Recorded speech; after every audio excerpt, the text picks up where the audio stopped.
Agora, não sei se você já teve a oportunidade de assistir. Tem uma moça que veio de Israel e está dando entrevista em vários podcasts aqui no Brasil. E ela segue o judaísmo, a fé judaica, e ela é guia turística lá em Jerusalém. E ela deu uma entrevista em alguns canais de podcasts até famosos. É a Aline, é? Isso, a Aline. Ah, Ela, inclusive, foi na Igreja Presbiteriana de Pinheiros aqui recentemente também falar sobre o conflito dos judeus com os palestinos. E nessa entrevista, ela falou de algumas profecias que estavam começando a se cumprir ali em Israel, como, por exemplo, a profecia de Ezequiel, onde diz que as águas do Mar Morto ficariam saudáveis, ou seja, voltaria a ter vida.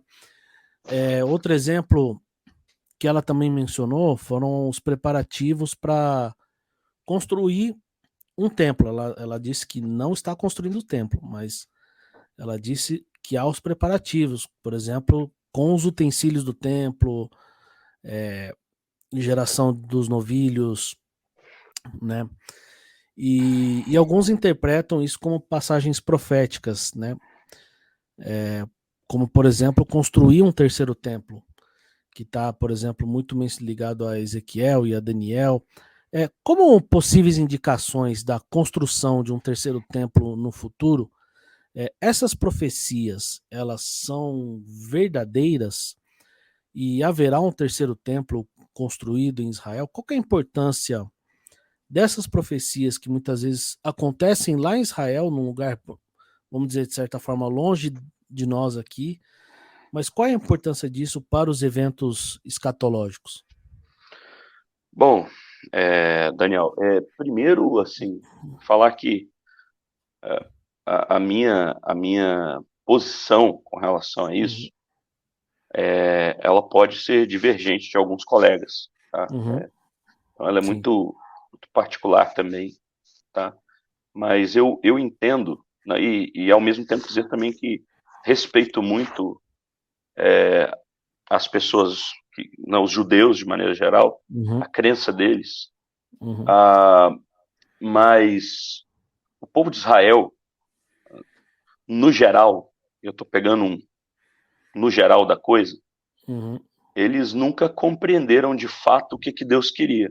uhum, Assim, se a gente for parar para pensar mesmo, sim, sempre agiram em espírito de rebeldia. sim. Desde que Deus libertou eles do Egito, né? Depois de Uhum, 400 anos de cativeiro, uhum, ah, esse povo sempre murmurou pelos 40 anos que eles passaram rodando pelo deserto. Era Deus uhum, tratando com ele, toda aquela geração que saiu do Egito, de uhum, mais de 2 milhões de pessoas, com certeza mais de 2 milhões.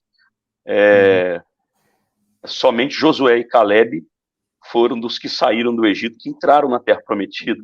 sim, O resto tudo morreu pelo é, caminho, porque exato. Deus quis fazer essa purificação, vamos botar assim, né? Uhum, Então a gente vê uma forte rebeldia do povo. uhum, Em Isaías 56, a gente vê uma profecia, não, profecia não, a gente vê uma fala de Deus falando que a casa dele será chamada casa de oração para todos os povos, né? E aí Deus vai falar do estrangeiro que se achegar, né, uhum, e guardar seus preceitos. Esse será adotado pela família. O propósito uhum, de Deus sempre foi que o povo de Israel fizesse o nome de Deus conhecido e assim uhum, glorificasse a Deus e ao mesmo tempo eles anunciassem uhum, a, a salvação que há em Deus, né? uhum, Mas o povo não quis muito saber disso, não. é, Pelo contrário, uhum, Jesus nasceu do povo judeu, né, que é a mulher do uhum, Antigo Testamento.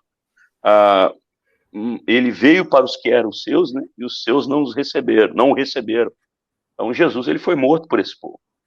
Então quando a uhum, gente olha para o judeu de hoje, sem ser o judeu messiânico, né, obviamente que crê em Jesus, uhum, uhum, mas o judeu de hoje ele olha para Jesus e ele não acredita que Jesus é o Messias.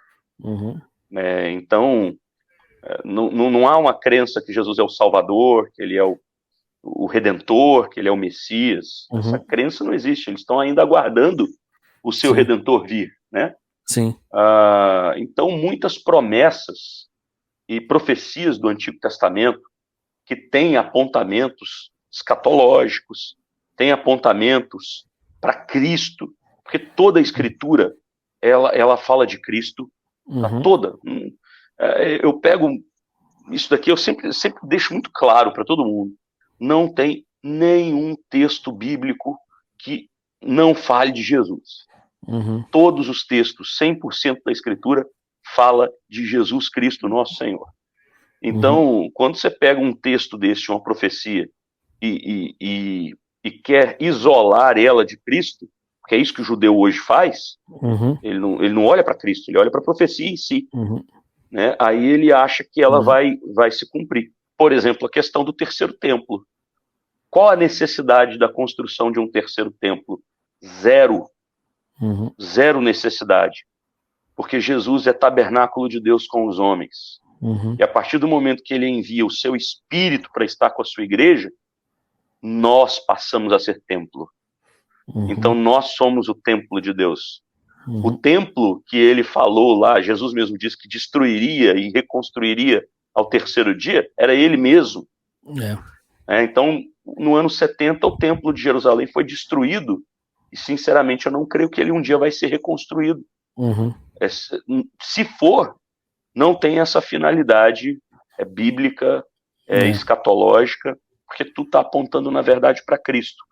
Então, que me desculpem os irmãos não, que me desculpem os judeus, mas eu não acho que essas profecias elas têm um cumprimento escatológico, não. E é importante dizer, né, ela também deixou claro quando ela explicou sobre isso, se você constrói um templo hoje, no lugar de onde era o templo em Israel, tem uma mesquita lá. Então, se você construir um templo, um terceiro templo lá naquele local, você vai criar uma guerra no mundo inteiro. Então, assim, não é algo também tão simples de acontecer como as pessoas acham que são, né? E você apontou muito bem. Né? Hoje nós somos o tabernáculo de Deus, né? Cristo mora em nós.